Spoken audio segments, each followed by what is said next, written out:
వృధా చేయకుండానే కన్స్ట్రక్టివ్గా నా ఆలోచనలు, నా పరిచయము, నా పేరు జనార్దన్, నేను రిటైర్డ్ టీచర్.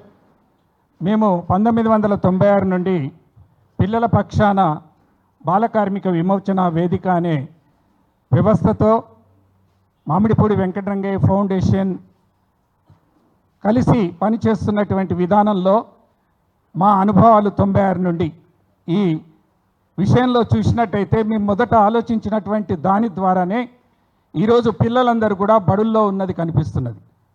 ఆ రోజు మేము ఆలోచించాం, పిల్లలందరూ ఉండాలంటే ఏ సూత్రాలను నమ్మి పని చేయాలనేది. ఆ రోజే మేము రాజీ లేని సూత్రాలతో పనిచేశాం. బడియుడు గల పిల్లలందరూ బడిలో ఉండాలి, వాళ్ళు నాణ్యమైన విద్యను పొందాలి. ఏ పిల్లవాడైనా బడి బయట ఉంటే బాలకార్మికుడు అవుతాడు. తర్వాత పిల్లల పనిని ఖండించాలి అని ఈ విధంగా రకరకాల ఆలోచనలతో, ఉద్యమంతో, వివిధ వృత్తి ప్రవృత్తులు కలిగినటువంటి చైల్డ్ రైట్స్ ప్రొటెక్షన్స్ ఫోరమ్స్తో మేము పనిచేయడం వలన ఈరోజు పిల్లలందరూ కూడా బడుల్లో ఉన్నారు. కానీ వారికి సమస్యలు అనేటటువంటివి ఇక్కడ చూసినట్టయితే గురుకుల పాఠశాలలో ఉన్నటువంటి సమస్యలకు పరిష్కారాలు అనేటటువంటిది శ్రీనివాస్ గారు అడిగారు కాబట్టి దానికి నేను ఎక్కువ సమయాన్ని ఇచ్చేయకుండా పరిష్కారాలు మాత్రమే నా ఆలోచనతో సూచనలు నేను అందిస్తాను సార్. ఒకరోజు ఒక సంఘటన మాకు కదిలించింది. తాండూరు ప్రాంతంలో రంగారెడ్డి జిల్లాలో ఏదైతే గురుకుల పాఠశాల ఉందో ఆ సాంఘిక గురుకుల పాఠశాలలో మేము వెళ్ళాము అక్కడికి చూద్దామని, బాలకార్మిక విమోచన వేదిక సభ్యులుగా. అక్కడ 650 మంది ఆడపిల్లలు ఉన్నారు. బోర్లు 2 పడైపోయినాయి. ఒక్క బోరు కూడా పనిచేయకపోతే పాపం మున్సిపల్ అనేటటువంటిది ఆ పాఠశాలకు దగ్గరగా ఉండడం వల్ల అక్కడి నుండి ఒక రిక్షాలో ఒక బ్యారెల్ పెట్టి 650 మంది పిల్లలకు నీళ్లు తాగడానికి వాడుకోవడానికి తెప్పిస్తున్న సమస్యను చూశాం.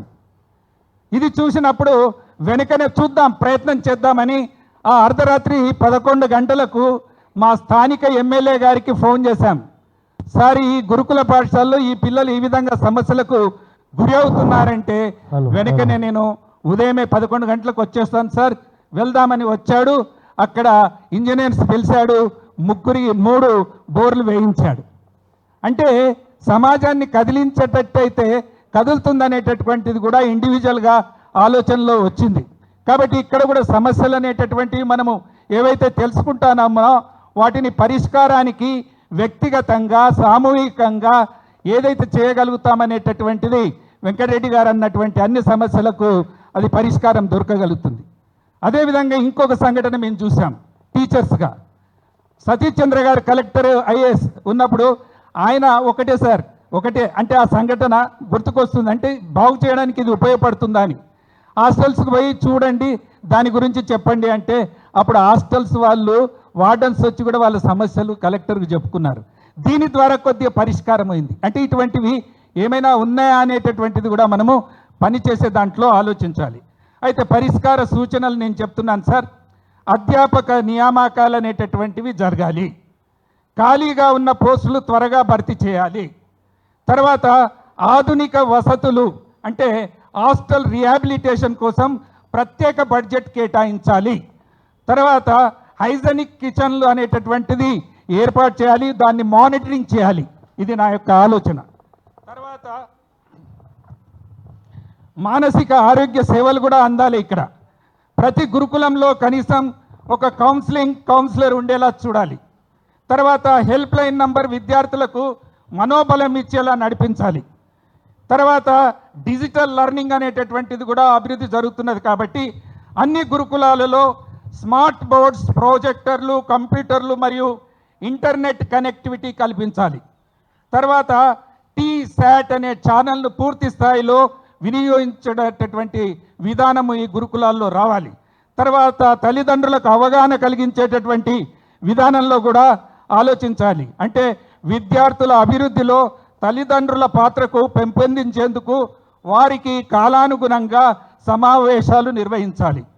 తర్వాత అభిప్రాయ మెకానిజం అనేటటువంటిది ఇంపార్టెంట్. దీంట్లో గురుకులాలలో విద్యార్థుల నుంచి గోప్యంగా ఫీడ్బ్యాక్ తీసుకునే వ్యవస్థ ఉండాలి. ఈ సిస్టంలో. తర్వాత ప్రతి స్కూల్కు స్కూల్ మానిటరింగ్ కమిటీ ఉండాలి. తర్వాత విద్యార్థుల అభివృద్ధికి సమస్యల పరిష్కారానికి కీలకమైన సూచనలు అనేటటువంటిది ఇచ్చేటటువంటి వ్యవస్థ ఉండాలి.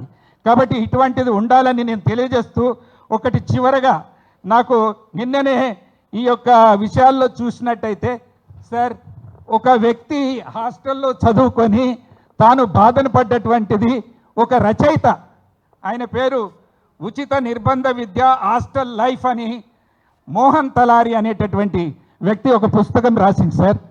దాంట్లో ఆయన ఆ హాస్టల్లో ఉన్న సమస్యను రచయితగా కవితగా పెట్టండి చూడండి సార్. అంటే ఇది ఒక్కటి చూసుకుంటే ఈ గురుకులాల్లో ఏముందో అర్థమవుతుంది. ఆయన రాసిన దాంట్లో ఏమని రాసిండంటే, గజ్జడ్లో పుండ్ల రసి, గుదంలో రాత్రి చేసిన గాయం, కడుపు బరువు దించుకోబోతే అట్టలు కట్టి మొరాయించిన శరాయిలో రాలే పితక చిరక, నెలకోసారి దొరికే సెంట్రల్ జైల్ ములాఖాత్, అమ్మ చేతి సంచి అందుకున్న అరిసెల సంచి కోసం, నడి రాత్రిలో జరిగే హైవే డకాటీలు, మాస్టర్ల రూపంలో సంచరించే మఫ్టీ క్రైమ్ బ్రాంచులు, బతుకులు మారటం ఆవకాడ మాట అని ఆయన రాసుకున్నాడు సార్. అంటే ఇంత కష్టం ఉందనేది దాంట్లో నేను చూశాను.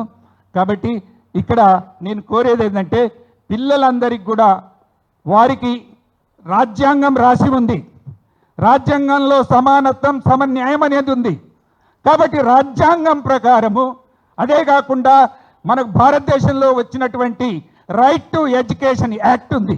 కాబట్టి దీని ప్రకారమైన ప్రభుత్వం నడిపించినట్టయితే ఈ సమస్యలన్నిటినీ పరిష్కరించబడతాయని నా యొక్క ఆలోచన మీ ముందుంచాను సార్. ధన్యవాదాలు.